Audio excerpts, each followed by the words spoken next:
Alhamdulillahi Rabbil Alamin. Wassalatu wassalamu ala sayyidil anbiya'i wal mursalin wa ala alihi wa sahbihi ajma'ina amma ba'du. Ikhwatal iman, a'azani Allah wa iyyakum jami'an. Pujian dan syukur yang tiada henti kita panjatkan keharibaan Rabb kita Allah Jalla wa'ala atas segala kondisi baik yang berat kita lalui, yang butuh banyak kesabaran hingga hari ini. Alhamdulillahi ala kulli hal. Segala puji bagi Allah atas segala kondisi. Raditu billahi rabba. Aku ridha Allah sebagai Rabbku, yang mengatur, yang mengayomi, yang menentukan, yang menjadikan, dan semuanya terjadi atas irada dan kudrahnya Allah Tabaraka wa Ta'ala. Salawat dan salam jamaah kaum muslimin kita doakan kepada Allah Rabbul Alamin agar senantiasa mencurahkannya ke Habib kita, kekasih hati kita baginda Rasul Muhammad sallallahu alaihi wasallam, yang kita harapkan syafaatnya yauma taqumuddin, di hari kebangkitan.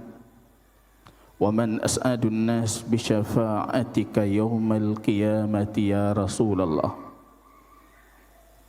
Ketika Abu Hurairah bertanya tentang siapa yang paling beruntung dengan syafaatnya Rasulullah, baginda Rasul kita menjawab mengatakan, man qala la ilaha illallah khalisan bihi qalbuhu. Yang mengatakan la ilaha illallah, kemudian dia memurnikan tauhid la ilaha illallahnya dengan hati yang ikhlas. Kajian kita jamaah kaum muslimin ini sebab dari sebab keselamatan dunia dan akhirat. Ini sebab hilangnya ancaman di hari kebangkitan. Ini sebab yang dijanjikan oleh Allah dalam Al-Quran sebagaimana kajian pertama kita dahulu. Sebab datangnya hidayah, sebab turunnya ketenangan, keamanan dan kenyamanan. Mungkin hampir semua kita menghadapi musibah yang sama, satu dari yang lain lebih berat, tapi yang tenang menghadapi itu cuma ahli tauhid. Walladzina amanu wa lam yalbisu imanahum bidzulmin. Yang beriman tanpa mencampur adukkan imannya dengan kezaliman. Ulaika lahumul amnu. Bagi mereka keamanan, kenyamanan, ketenangan, kedamaian. Kalau tauhidnya mutlak, penuh, full tauhidnya, amannya full, kurang tauhidnya, kurang aman, kurang tenang.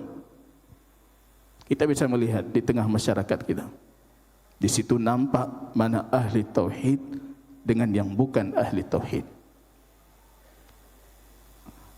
Ada yang orang tertimpa musibah, tapi justru kebaikannya itu banyak berguguran karena musibah yang menimpa saudaranya, karena dia bukan ahli tauhid. Ini jamaah kaum muslimin yang Allah muliakan. Kajian tauhid ini sebab ketenangan, sebab petunjuk dan hidayah, sebab keselamatan. Tauhid itu artinya surga. Kalau kita bertauhid, pasti masuk surga. Kalau full tauhidnya, pasti masuk surga dari generasi awal yang masuk surga. Kalau tidak, kita tetap masuk surga walaupun belakangan. Begitu tauhid menjamin Muslim itu untuk menginjakkan kakinya di syurganya Allah. Jamaah kaum muslimin yang Allah muliakan, kajian sebelumnya kita berbicara tentang penyebab utama dari lahirnya kesyirikan. Dan itu penyebab penting lahirnya kesyirikan yang kita sebutkan dengan tema di pertemuan sebelumnya, al-ghulu fis salihin. Berlebihan ghulu terhadap orang saleh. Orang saleh patut dihormati. Wa bihudahu muqtadih, kata Allah. Petunjuk yang ada pada mereka, ikuti petunjuk itu. Kan orang punya ikuti, tapi petunjuk. Kan belaga si fulan, tapi petunjuk yang ada di si fulan itu ikuti itu, kata Allah. Kita menjunjung tinggi orang saleh atas kesalehannya. Begitu kaidah yang berlaku untuk setiap muslim. Hukum asalnya setiap muslim itu muwali lil muslimin. Dia memberikan loyalitasnya untuk orang muslim yang lain. Sebesar apa loyalitas kita berikan, sebesar kesalihan agamanya. Makin kurang saleh, makin kurang loyalitas. Makin kuat salehnya, makin besar loyalitas kita berikan. Kesalihan baginda Rasul yang tidak tercampuri dengan kezaliman, maka loyalitas kita untuk Rasul itu loyalitas sempurna.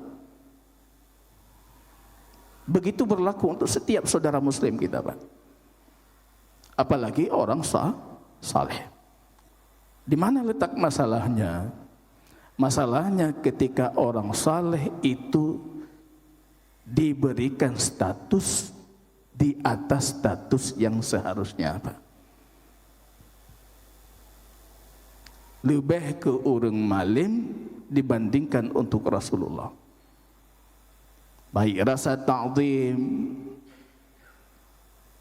mengikuti petunjuk atau mengikuti orangnya. Kita pegahnya kekan oleh Rasulullah. Jirhan bak katanya, tapi menyatungkukan lunghan lain juga. Ini lebih dibandingkan untuk Rasulullah, Pak. Ini sebab dari awal sebab lahirnya kesyirikan. Fenomena-fenomena ini yang kita sebutkan di pertemuan sebelumnya, maka datang syariat kita itu untuk tidak melebihi orang saleh dari posisi yang seharusnya, Pak. Pertengahan. Wa kadzalika ja'alnakum ummatan wasata. Kalian umat yang tengah, bak tengah, Pak. Kurang hanjit lebih baik. Cilakannya kita yang di tengah ini, orang ekstrim kiri menuduh kita ekstrim kanan, orang ekstrim kanan menuduh kita ekstrim kiri. Yang kalian wahabinya, ulama hana dihormati ke? Yang sebelah sana menuduh kita ekstrim kiri. Yang sebelah sini menuduh kita ekstrim kanan. Tapi berbanggalah jamaah kaum muslimin. Wa kadzalika ja'alnakum ummatan wasata litakuna syuhada'a 'alan nas. Di hari kiamat ketika mereka berselisih, saksinya siapa? Mereka yang di tengah itu saksi. Di hari kiamat mereka akan berselisih, yang kanan dengan kiri berselisih. Saksinya siapa, Pak? Yang di tengah tadi, Pak. Disebutkan dalam hadis, ketika didatangkan dalam hadis Al-Bukhari yang sahih, didatangkan Nuh alaihi salam. Dihadirkan Nuh. Allah bertanya, hal balaghta ya Nuh? Kamu sudah sampaikan risalahku? Bala ya Rabbi, aku sudah menyampaikan semua risalahmu. Dihadirkan kaum Nabi Nuh. Ketika dihadirkan kaum Nabi Nuh, ma ja'ana min basyiri wala nadhir. Enggak ada yang memperingati kami, enggak ada yang datang memberikan kabar gembira tentang syurga atau mengingatkan kami tentang neraka. Ana traumati rabbi. Nanti kita lihat dalam riwayat panjangnya siapa syahidnya. Umat Muhammad sallallahu alaihi wasallam. Para ulama kita mengatakan begitu berlaku untuk semua sekte. Pemikiran kelompok-kelompok yang berselisih, Ahlus Sunnah itu akan berdiri di tengah sebagai saksi. Pak. Ada yang ekstrim kanan, cinta berlebihan untuk keturunan Nabi. Lahir Syiah. Berapa kelompok Syiah? Tidak kurang 400 sekte Syiah di dunia ini. Dari yang Brathalah sampai yang Fuithalah, Pak. 400 sekte lebih. Berlebihan. Ada yang ekstrem kiri membenci keturunan Nabi. Hanmei keturunan Nabi. Memerangi keturunan baginda Rasul. Dikenal dengan sekte Nawasib. Ahlus Sunnah di tengah, Pak. Parahnya Nawasib menuduh kita Syiah, Syiah menuduh kita Nawasib. Imam Nasai dibunuh, dituduh Nawasib. Padahal begitu banyak karya beliau yang memuji Ahlul Bait. Dalam hal ini juga demikian. Ada yang mencintai para ulama berlebihan, ada yang sama sekali tidak memberikan penghormatan untuk para ulama. Ahlus Sunnah di tengah. Menjadikan untuk mereka posisi yang layak. Tapi sedikit pun tidak akan melebihi posisi mereka dari posisinya Rasulullah. Rasulullah sedang duduk dengan para sahabat sedang duduk, datang baginda Rasul, mereka bangun, Pak, gebedah. Duduk di Rasul. Jangan berdiri untuk seorang pun, kata Rasulullah. Temannya teruk tanya, kupu harus gebedah orang, kupu harus gemeselawat orang. Rasul saja suruh duduk. Seorang wanita budak Habasyi yang kulitnya gelap bersenandung dengan nyanyian memuji baginda Rasul di salah satu acara pernikahan. Dia memukul rebana. Wa fina nabiyyun ya'lamu ma fi ghadin. Tiba-tiba keluar dari mulutnya.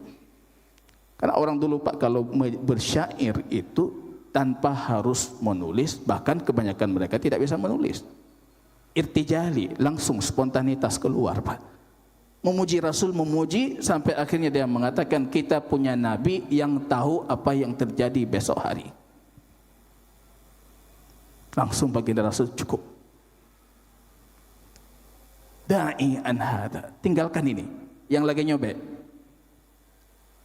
kamu lanjutkan seperti yang apa kamu sebutkan sebelumnya. Seperti sebelumnya saja. Puji-pujian biasa. Begitu baginda Rasulullah. Makanya dari sini Imam Asy-Syafi'i mengatakan di kitabnya dari sini datangnya larangan mengagungkan kuburan orang-orang saleh. Jangan membangun kuburannya, jangan menggambar wajah mereka, karena itu hakikatnya awal kesyirikan yang terjadi kepada kaum Nabi Nuh. Kita gambar lanjut, Pak. Ikuti saja petunjuk yang ada pada mereka. Karena yang ada cuma Al-Khaliq, Allah. Selain Allah itu makhluk. La yanfa' wa la yadur. Tidak bisa mendatangkan sedikit pun manfaat. Dan mereka pun tidak bisa memberikan kita sedikit pun mudarat. Lam yakhluqu dzubaba, kata Allah dalam Quran surah Al-Hajj. Menciptakan lalat saja mereka tidak mampu. Kenapa kalian mengagungkan mereka? Nah, yang jid pegat lalat. Yang menariknya apa kata Allah? Ini tantangan dari Allah. Wa iyaslubhumud dzubabu la yastanqidhuhu min. Yaslub itu apa? Yaslub itu merampok, Pak, dirampas. Kalau yang dia punya dirampas oleh lalat, kata Allah, mereka tidak mungkin mengambil kembali. Kalah mereka dengan menggunakan kata dirampok lalat, Pak. Begitu rendahnya kemampuan manusia. Dibegal lalat, Pak. Nggak bisa kita ambil kembali. Rupanya menariknya para ahli ilmu mengatakan lalat itu punya enzim di tubuhnya atau di mulutnya, ketika hinggap di makanan itu langsung merubah zat dari kandungan makanan itu sendiri. Zat itu sebelum disentuh lalat dan setelah disentuh lalat itu berubah total, bukan zat yang sama. Itu yang dimaksud oleh Allah, mereka tidak mungkin bisa menyelamatkan kembali apa yang diambil oleh lalat. Kita rendah, Pak. Sehina itu kita. Kita tidak layak untuk diagungkan berlebihan. Maka Allah Rabbul Alamin, tempat untuk kita segalanya. Allah. Raditu billahi rabba. Jangan ketika wa'i wa minan nas ma ya'budullah ala harfin, kata Allah. Ada orang itu yang menyembah Allah itu di harf. Harf itu sudut. Ba'thago sembah Allah. Kalau dia dikasih, kalau dia diberikan, ridha dia. Ketika dia dihalangi, tidak diberikan, ingkar. Keluar dari mulutnya sumpah serapah. Itu orang-orang yang beribadah kepada Allah di pojok, Pak. Tipis sekali tauhidnya, tipis sekali ibadahnya. Kalau dapat senang dia, kalau enggak dapat murka dia. Jangan jadi seperti orang. Permisalan yang paling buruknya disebutkan dalam Al-Quran, dan itu bukan permisalan untuk orang muslim seharusnya. Kamasali qalbin atau kalbin, seperti anjing. Kalau dikasih makanan yalhas, dia jilat kita, senang dia. Kalau tidak kita kasih, menggonggong dia. Dan ini permisalan yang buruk. Ada cara apa? Ada cara menyampaikan aspirasi kita. Ada cara menyampaikan keinginan kita. Ada cara menyampaikan keluhan kita. Tapi jangan mengambil cara yang buruk. Ini jamaah kaum muslimin rahimani wa rahimakumullah. Kita lanjutkan dengan izin Allah. Ini pembahasan tentang kubur dan berkaitan dengan kubur. Ini sudah berjalan beberapa pertemuan, dan ini masih berkaitan dengan kematian ataupun kubur, atau lebih tepatnya babu ma yantafi'u bihi al-mayyitu. Apa yang bermanfaat untuk si mayit setelah kematian. Kalau yakin semua kita akan wafat, akan mati, maka sepatutnya kita juga dalam kondisi penuh yakin apa yang bisa kita dapatkan dari kebaikan setelah kematian itu. Dan ini penting. Karena kematian itu atau kubur itu terminal yang harus dilalui oleh setiap manusia. Semua kita pasti. Dan tapi syaitan itu selalu membisikkan ajalmu masih panjang. Matang tri yusahli syaitan was-was, masih lama. Sepatutnya jamaah kaum muslimin, bab ini bukan cuma menambah khazanah teori kita tentang tauhid, tapi justru aksiologi dari ilmu itu mengamalkan, mengimplementasikan nilai dari sebuah pelajaran tauhid. ma yantafi bihi al-mayyitu. Kalau berbicara tentang pembahasan ini, kembali kaum muslimin, ada yang ekstrim kanan, ada yang ekstrim kiri. Yang ekstrim kiri mengatakan tidak ada apapun yang sampai ke si mayit dari kebaikan orang lain. Matapuhan terubah. Malucu sih bang. Doa, kita pergi salat jenazah berdoa, Allahumma ighfir lahu, ya Allah ampuni warham. Itu ijma' para ulama sampai. Enggak bisa juga kita mengatakan enggak ada yang sampai. Ada yang ekstrim kanan, dumputro. Apapun yang kamu lakukan sampai, Pak. Saking ekstrimnya, banyak dari kaum muslimin bermalas-malasan untuk sholat fardu 5 waktu karena dia yakin nanti bisa ditebus dengan fidyah. Ini 3 bayu fidyah. Peng mentang beli. Ini seharusnya ekstrim kanan juga. Maka kita lihat nanti apa yang disebutkan oleh Al-Imam Syafi'i. Kita yang selalu mengatakan madhab kami Syafi'i. Karena dari semua madhab 4 itu, madhab yang paling keras, yang paling ketat tentang perihal apa saja yang sampai pahalanya ke si mayit, itu madhabnya Syafi'i. Nanti kita lihat di beliau mengulang-ulang menyebutkan wal alla taziru waziratu wizra ukhra wa laysa lil insani illa ma sa'a. Orang cuma sampai untuknya apa yang dia lakukan. Imam Syafi'i pedomannya cuma itu. Ini itu enggak sampai, ini itu enggak sampai. Bahkan untuk haji saja. Haji hadisnya banyak. Imam Syafi'i punya 2 pandangan dalam madhabnya itu. Sampai dan tidak sampai. Walaupun yang lebih kuat, madhab jadidnya itu sampai, Pak. Padahal haji hadisnya banyak. Apalagi kalau kita bertanya, apa pandangan Imam Syafi'i tentang baca Quran? Sampai enggak ke si mayit? Kalau madhab kita Syafi'i itu mustahil sampai, enggak sampai, Pak. Bukan tunggu katanya, payah gantau madhab abahnya. Ambil madhab hambali saja sampai. Ya hambali terus.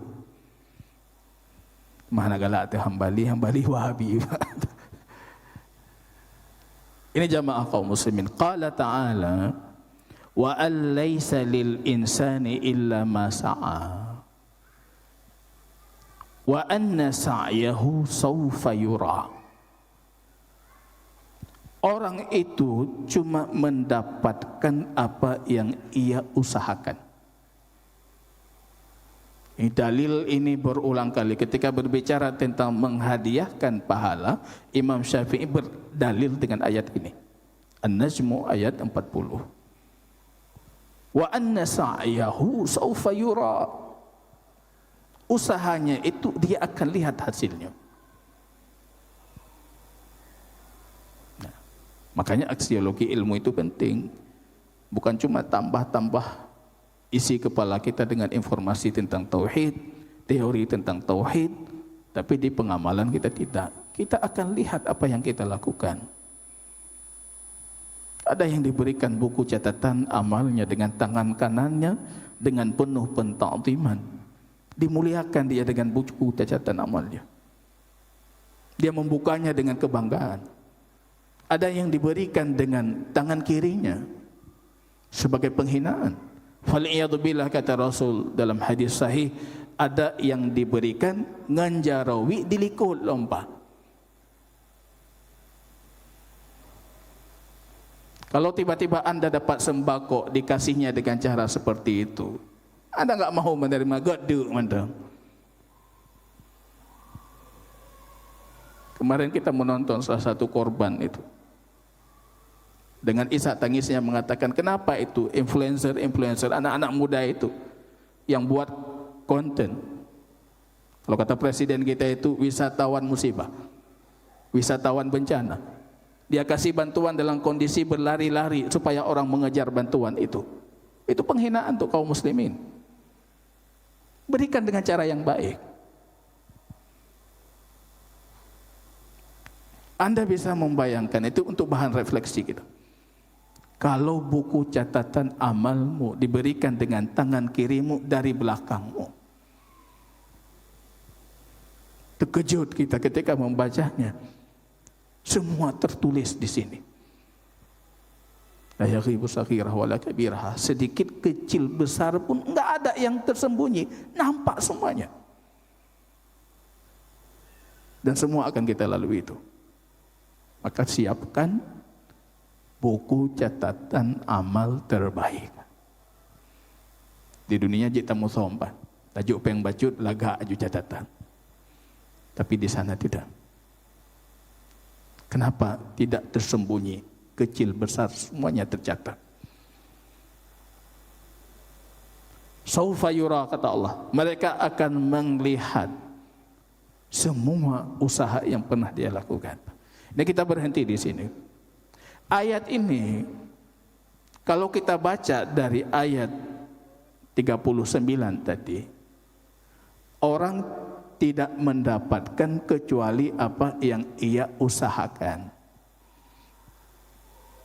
Kalau berbicara tentang keburukan perkara dosa, mungkin tepat. Kita tidak menanggung dosa orang lain. Kok ada hadis dalam Sahih Bukhari, mayit itu diazab karena tangisan keluarganya. Padahal yang menangis keluarganya. Kok bisa diazab? Para ulama kita mencari jawaban yang luar biasa untuk hadis itu. Di antara jawaban yang paling tepat, paling sesuai dengan keadilan ilahi, keadilan Allah, si mayit itu mewasiati keluarganya untuk menangisi kepergiannya. Dia sebab. Kalau sekiranya dia bukan sebab, dia mendidik anaknya dengan tauhid, atau dia menitip pesan untuk anaknya, kalau aku wafat jangan tangisi aku. Anaknya diajarkan tauhid, tidak mungkin Allah mengazabnya atas tangisan keluarganya, nggak mungkin, Pak. Kalau perkara dosa tepat. Tapi yang jadi masalahnya kalau ayat ini kita kupas tentang perkara amal saleh. Amal soleh orang lain dihadiahkan pahalanya untuk orang lain itu sampai tidak, Pak. Di situ letak perselisihan para ulamanya.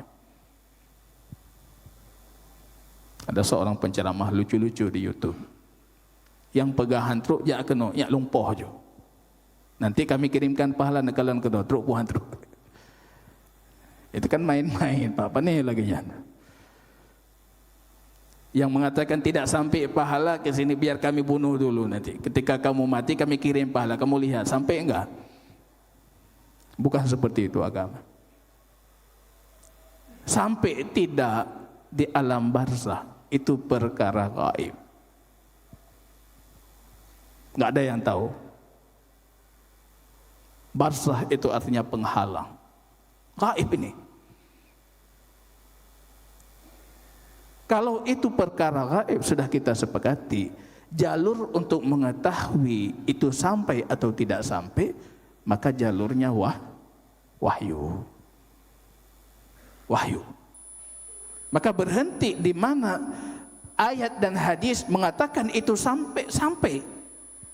Kalau ayat dan hadis tidak mengatakan itu sampai atau tidak sampai, kita tidak mengatakan sampai atau tidak sampai. Berhenti saja dengan wahyu. Toh baginda Rasul, para sahabatnya, generasi terbaik umat ini dari 3 abad pertama, mereka tidak punya tradisi menghadiahkan pahala. Hanya tradisi, Pak. Tak pernah kita lihat Rasulullah Malam Jumat kagak kirim pahala ke Khadijah, apa? Kenawai ke berangkat Khadijah. Kirim pahala untuk si fulan atau untuk Hamzah pamannya. Atau untuk siapa kaum muslimin yang wafat sebelumnya. Itu bukan tradisi Nabi. Apalagi kalau perkara ini dijadikan sebagai ajang bisnis. Faliyatubillah. Jet kebut mitapeng. Faliyatubillah. Yang kita diskusikan sampai kebaikan untuk si mayit atau tidak sampai, itu hampir semua para ulama menyepakati kebaikan yang sifatnya qurbah, ketaatan. Dia berkorban untuk melakukannya, bukan orang yang dibayar. Hai urang tabayu, muka draw ke tampahlah ke pergi bangga hadiah ke kau belum. Enggak sampai itu. Perselisihan para ulama tentang sampai tidak sampai itu hanya berlaku untuk ibadah yang sifatnya qurbah, murni ibadah, bukan yang dibayar. Pernah kita sholat jenazah, lihat sembahyang jenazah kita mengamplop, amplop ya. Pajang ke sembahyang jenazah kita dibayar, nggak ada itu. Kecil itu. Karena kata Rasul kita, kalau anda sholat jenazah untuk saudaramu yang wafat, maka untukmu qiratun qirat. Wa mal qirat ya Rasul? Qirat itu apa ya Rasul? Qirat itu sebesar gunung Uhud. Sebesar gunung Uhud. Kalau kamu datang mengantarnya sampai ke kuburnya, qirat untukmu satu gunung Uhud yang lain. Bukan untuk dibayar. Nah ini jamaah kaum muslimin rahimani wa rahimakumullah. Kembali ke ayat An-Najmu ayat 40, 39 dan 40. Ayat ini sepatutnya jangan dipotong dari 39. Tapi Imam Syafi'i berulang kali memotongnya. Karena waw di situ, waw ataf. Kata penghubung dan. Berarti ada hubungannya dengan sebelumnya. Wa alla taziru waziratun wisra ukhra. Orang tidak menanggung dosa orang lain. Wa alaysa lil insani illa ma sa'a. Ini berkaitan tentang dosa. Bukan berkaitan tentang kebaikan. Jadi ayat itu jangan dijadikan sebagai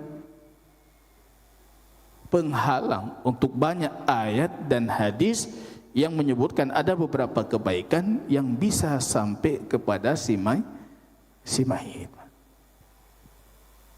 Wa alaysa lil insani illa ma sa'a. An di situ an mukhaffafah min as-saqilah, yang seharusnya wa anhu au wa annahu, sesungguhnya bahwasanya tidak ada untuk manusia itu kecuali apa yang dia usahakan.